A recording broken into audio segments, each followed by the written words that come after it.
Hello दोस्तों, स्वागत है आप सभी का आर.एस. डेली क्लासेस के यूट्यूब चैनल पर।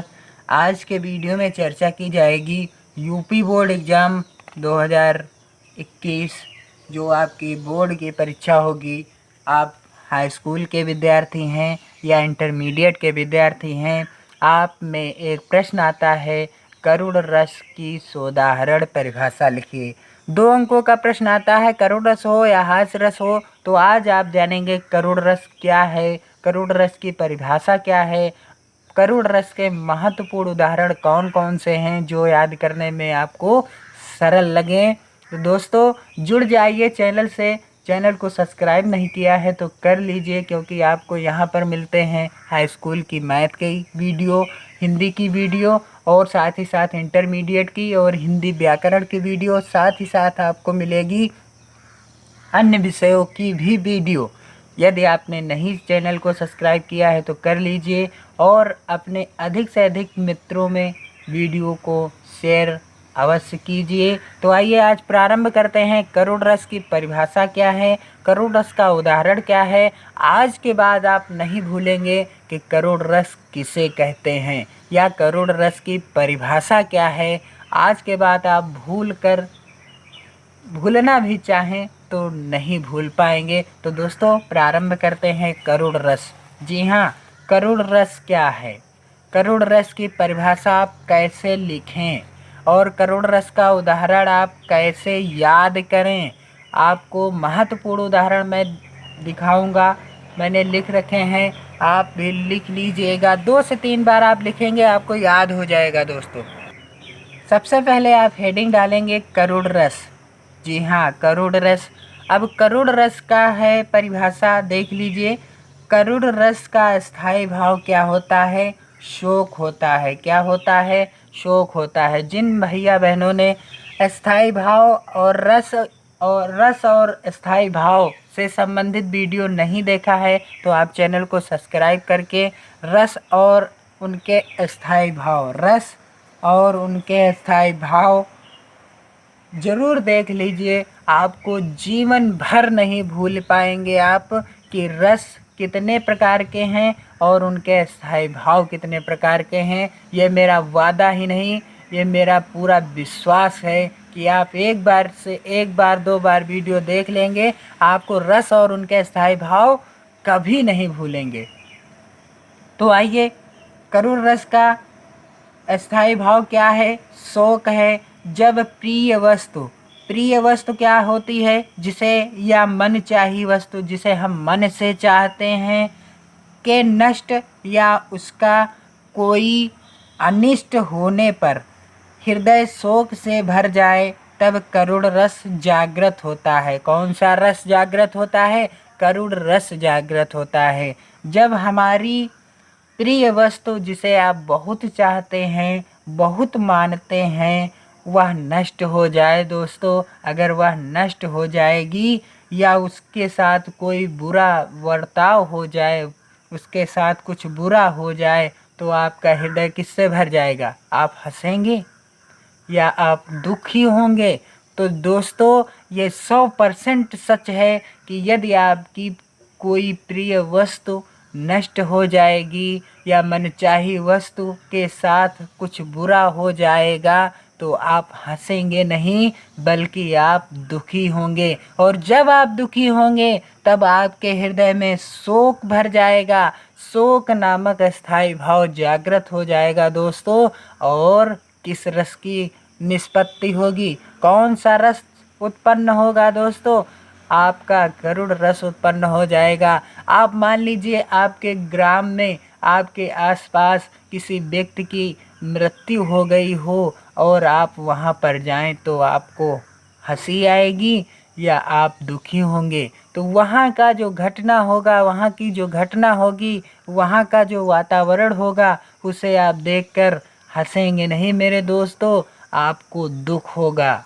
आपके सामने किसी भयंकर एक्सीडेंट की घटना हुई हो जिसे देखकर आपका हृदय दुखी होगा, आपके मन में हंसी हो ही नहीं सकती। और जब आपका हृदय दुख से भर जाए, आप समझ लीजिएगा कि आपके मन में जब शोक भर जाए आप समझ लीजिएगा कि आपके मन में कौन सा रस जागृत हो गया है, करुण रस की उत्पत्ति हो गई है। दोस्त, इससे बढ़कर, इससे बढ़िया उदाहरण कोई हो ही नहीं सकता। जहाँ भी आप जाएं, कहीं भी जाएं, किसी ऐसे माहौल में हो जब आप दुखी हो, आपके मन में शोक भर गया हो, तब आपके हृदय में जो रस उत्पन्न होगा वह करुण रस होगा। आपके हृदय का जो स्थायी भाव जागृत होगा, शोक नामक स्थायी भाव जब जागृत होता है तो यही भाव विभाव अनुभाव और संचारी भाव से जब संयोग करता है, विभाव अनुभाव और संचारी भाव से संयोग करता है, तभी करुण रस की उत्पत्ति होती है। दोस्तों, जब आप किसी शोक सभा में जाएंगे वहाँ पर आपको दुख होगा, सुख कभी नहीं हो सकता, और यही आपका करुण रस है। दोस्तों, आप जीवन भर नहीं भूलेंगे कि करुण रस क्या है, करुण रस की परिभाषा क्या है। बस आप इसको 2 से 3 बार लिखिए और अपने जीवन पर लागू कर लीजिए। आपको कोई रस याद करने की ज़रूरत नहीं है, सिर्फ उदाहरण याद करना पड़ेगा। ये मेरा दावा है दोस्तों कि आपको सिर्फ उदाहरण याद करना पड़ेगा। आप इस वीडियो को 2 से 3 बार देखिए, आपको करुण रस और उनके उदाहरण ऐसे ही याद हो जाएंगे। आइए उदाहरण देखते हैं दोस्तों। शोक बिकल सब रोबहि रानी, रूपशील बल तेज बखानी, करहि बिलाप अनेक प्रकारा, परहि भूमि तल बारहि बारा। शोक बिकल सब रोबहि रानी, रूपशील बल तेज बखानी। राजा दशरथ का जब देहांत हो गया था तो जितनी भी रानियां थी वह शोक में विकल रूप से, अर्थात बहुत ही बुरी तरह से रो रही थी। करहि बिलाप अनेक प्रकारा, अनेक प्रकार के विलाप कर रही थी। परहि भूमि तल बारहि बारा, बार बार धरती पर पछाड़ मार मार के रो रही थी।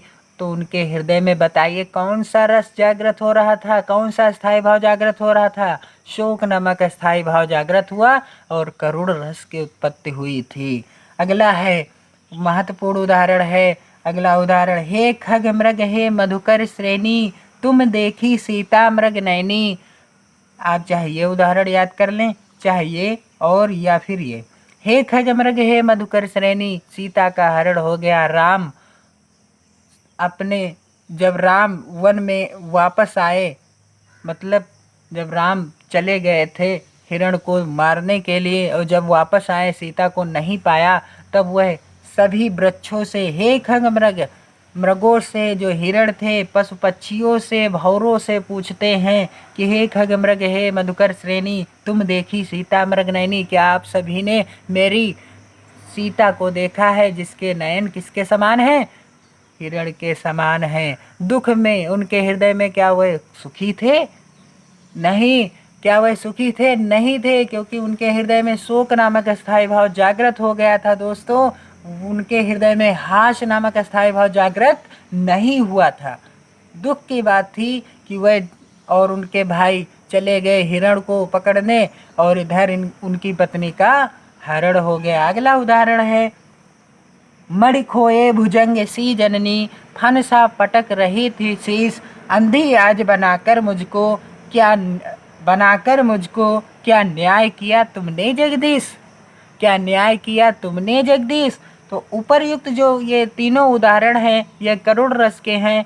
आप चाहे जो उदाहरण याद कर लीजिए, और करुण रस की परिभाषा तो मैंने आपको स्पष्ट रूप से बता ही दी है कि जहाँ पर करुण रस का स्थायी भाव शोक है, जब प्रिय या मनचाही वस्तु के नष्ट या उसका कोई अनिष्ट होने पर हृदय शोक से भर जाए, तब करुण रस जागृत होता है। दोस्तों, वीडियो पसंद आए तो लाइक कीजिए, और चैनल को सब्सक्राइब नहीं किया है तो सब्सक्राइब कीजिए, क्योंकि यहाँ पर आपको मिलेंगे बहुत सारे आपके वीडियो जो कि आपकी हाई स्कूल परीक्षा, इंटरमीडिएट परीक्षा की दृष्टि से बहुत ही महत्वपूर्ण है। मैथ की वीडियो आपके चैनल पर उपलब्ध है, और साथ ही साथ आपको मिलेगा पीडीएफ फ्री में।